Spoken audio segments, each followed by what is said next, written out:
Mari kita berdoa.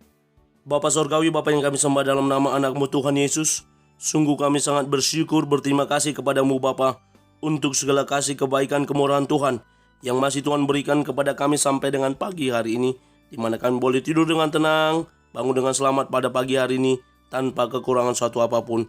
Itu semua karena kasih, kebaikan, kemurahan Tuhan yang Tuhan berikan, Tuhan nyatakan di dalam dan melalui hidup kami. Sebelum kami mulai aktivitas kami, izinkan kami untuk bersekutu dengan Tuhan, berdoa, memuji muliakan nama Tuhan, dan mendengarkan kebenaran firman Tuhan melalui channel YouTube ini. Berbicara bagi kami Tuhan, nyatakan kuasa-Mu, nyatakan isi hati-Mu, karena kami telah siap untuk mendengarkan kebenaran firman Tuhan. Dalam nama Yesus kami berdoa, amin. Shalom ibu bapak saudara terkasih dalam nama Tuhan kita Yesus. Semangat pagi, selamat hari Minggu. Bertemu kembali di channel Rionando Butar-Butar dalam khotbah 5 menit aja atau kolima untuk renungan harian. Renungan pada hari ini saya ambil dari kitab 1 Petrus pasal yang kedua ayat yang ke-15 sampai dengan 16. Demikian kesaksian firman Tuhan. Sebab inilah kehendak Allah, yaitu supaya dengan berbuat baik kamu membungkamkan kepicikan orang-orang yang bodoh. Hiduplah sebagai orang merdeka dan bukan seperti mereka yang menyalahgunakan kemerdekaan itu untuk menyelubungi kejahatan-kejahatan mereka, tetapi hiduplah sebagai hamba Allah. Kehendak Allah bagi orang percaya, itulah yang menjadi tema bagi renungan harian pada hari ini. Ibu bapak saudara terkasih, berbicara tentang kehendak Allah bagi setiap orang percaya. Menurut nats renungan harian pada hari ini, bagaimana kita diminta untuk hidup dalam kebaikan, yaitu tujuannya agar kita bisa membungkam kepicikan orang-orang bodoh.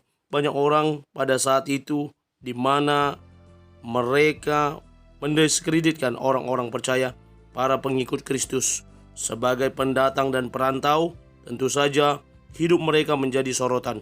Kita ingat bahwa kata Kristen gunakan di Antioquia, di mana mereka melihat bahwa cara hidup para pengikut Kristus itu memang meneladani Kristus, sehingga disebut dengan Kristen.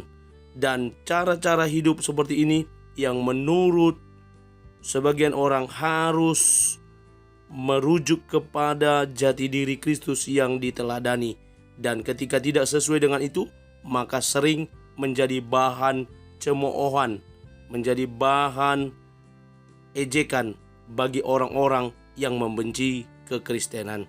Ibu bapak saudara, pesan Rasul Petrus ini kepada orang-orang Kristen yang tersebar pada saat itu, di mana mereka dianggap sebagai pendatang dan perantau di bumi ini, yakni hidup dalam kebaikan. Lalu dilanjutkan, hiduplah sebagai orang merdeka dan bukan seperti mereka yang menyalahgunakan kemerdekaannya. Kita sudah dimerdekakan dari dosa dan pelanggaran. Kita sudah diangkat menjadi anak-anak Allah, dan kita dipilih dan ditentukan sebagai hamba-hamba Allah, sehingga kita boleh bertumbuh, kita boleh hidup sesuai dengan kehendak Allah, berbuat baik, hidup sebagai orang yang merdeka, dan berbeda dengan mereka yang menggunakan kemerdekaannya hanya menunjukkan kepicikan mereka, hanya menunjukkan supaya mereka kelihatan benar, hanya menunjukkan menutupi kejahatan mereka.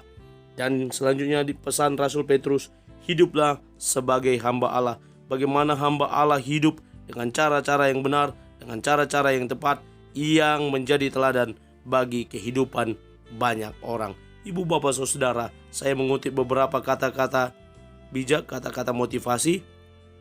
Yang pertama, menurut renungan Radite Herawan, orang-orang yang tidak mau belajar untuk mengerti kehendak Allah adalah orang yang bodoh, yang picik, yang tentu memiliki kehidupan yang ngawur. Mari kita belajar untuk mengerti kehendak Allah agar kita menjadi orang-orang yang bijak. Bagaimana kebijakan dapat kita peroleh ketika kita mau menselaraskan kehendak Bapa dengan apa yang kita lakukan dalam kehidupan sehari-hari, termasuk juga dengan apa yang kita katakan. Terelie, seorang penulis Indonesia, berkata, menjadi baik dan berbuat baik itu tidak perlu alasan apapun, tinggal dilakukan. maka Dia akan memantulkan kebahagiaan kepada kita.